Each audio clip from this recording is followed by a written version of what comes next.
Hello guys, welcome back to my channel. കുഞ്ഞു സോക്കിൻ്റെ പുതിയ വീഡിയോയിലേക്ക് എല്ലാവർക്കും സ്വാഗതം.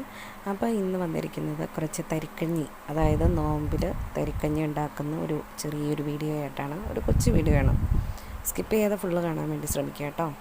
അപ്പോൾ ആദ്യം നമ്മൾ പാലടുപ്പത്ത് വെച്ചിട്ടുണ്ട്. പാൽ ഇതുപോലെ ഇളക്കി കൊടുക്കുക.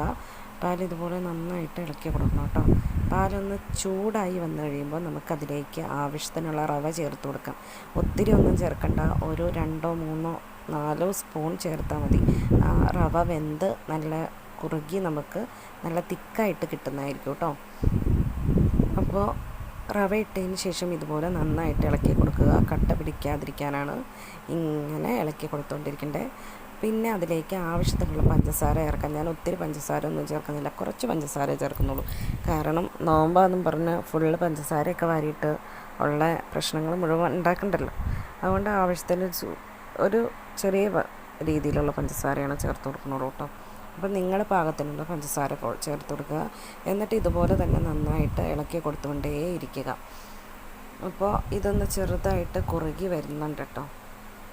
ഈ ഒരു സമയത്ത് കുറുകി വന്നിട്ടുണ്ട്. അപ്പോൾ നമ്മളൊരു ചട്ടി അടുപ്പത്ത് വെച്ച്, ഒരു പാനാട്ടോ അടുപ്പത്ത് വെച്ചിരിക്കുന്നത്, അതിലേക്ക് കുറച്ച് നെയ്യ്, ശകലം നെയ്യാണ് ചേർത്ത് കൊടുക്കുന്നുള്ളൂ. നെയ്യ് ചേർത്ത് കൊടുക്കുക. നെയ്യ് ചേർത്ത് കൊടുത്തതിന് ശേഷം ആ നെയ്യൊന്ന് മെൽറ്റായി വന്നതിന് ശേഷം നമുക്കതിലേക്ക് ആവശ്യത്തിനുള്ള നട്ട്സ് വറുത്തെടുക്കാം. അപ്പോൾ ഒന്ന് മെൽറ്റായി വന്നിട്ടുണ്ട് കേട്ടോ. നെയ്യ് ഫ്രിഡ്ജിൽ വെച്ചിരിക്കുകയായിരുന്നു, നല്ല കട്ടയായിട്ടായിരുന്നത്. അതിലേക്ക് ആദ്യം നമുക്ക് മുന്തിരി ഇട്ട് കൊടുക്കാം. മുന്തിരി ഇട്ട് കൊടുത്ത് അത് വറുത്തെടുക്കാം. അപ്പോൾ നമ്മൾ മുന്തിരി അതിലേക്ക് ഇട്ട് കൊടുത്തിട്ടുണ്ട്. വീണ്ടും കുറച്ച് നെയ്യോടെ അതിൽ ചേർത്ത് കൊടുത്തു. ആദ്യം കുറച്ച് ചേർത്ത് കൊടുത്ത് പിന്നെയും കുറച്ച് ചേർത്ത് കൊടുത്തിട്ടുണ്ട്.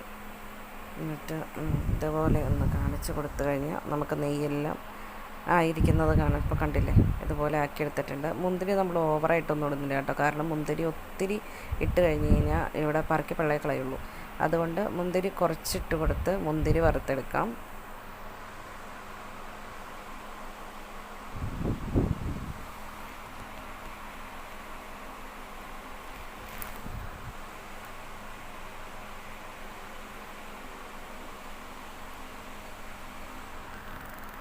മുന്തിരി വറുത്തെടുത്തിട്ട് മുന്തിരി ഒന്ന് ഓക്കെ ആയി വന്നു കഴിഞ്ഞപ്പോഴത്തേനും നമ്മളതിലേക്ക് അണ്ടിപ്പരിപ്പ് കൂടി ഇട്ട് കൊടുത്തിട്ടുണ്ട്. ഇനി രണ്ടായിട്ട് വറുത്ത് കോരിയിട്ട് പിന്നെ വറുത്തിടാനൊന്നും നോക്കുന്നില്ല, അതിലേക്ക് തന്നെ ഇട്ട് കൊടുത്തിട്ടുണ്ട്. അത് നമുക്ക് ഇളക്കി നന്നായിട്ട് ഒരു ഗോൾഡൻ ബ്രൗൺ കളറാവുന്നത് വരെ വറുത്തെടുക്കാം. അത്രയേ ഉള്ളൂ നമുക്ക് ഈ വറുത്തെടുക്കുന്ന പരിപാടി എന്ന് പറയുന്നത്. അപ്പോൾ അത് നമ്മളതിലേക്ക് ഇട്ട് കൊടുത്തിട്ടുണ്ട്. പിന്നെ ഇതിൽ മിസ്സായി പോയൊരു കാര്യം കൂടി ഞാൻ പറഞ്ഞുതരാം. ഞാൻ കുറച്ച് ജീരകവും ഏലക്കയും കൂടി പൊടിച്ച് നല്ല ചൂടാക്കിയിട്ട് പൊടിച്ച് നമ്മുടെ ഈ ഒരു ഇതിലേക്ക് ചേർത്ത് കൊടുക്കേണ്ടത്. ഇത്രയേ ഉള്ളൂ നമ്മുടെ തരിക്കഞ്ഞി.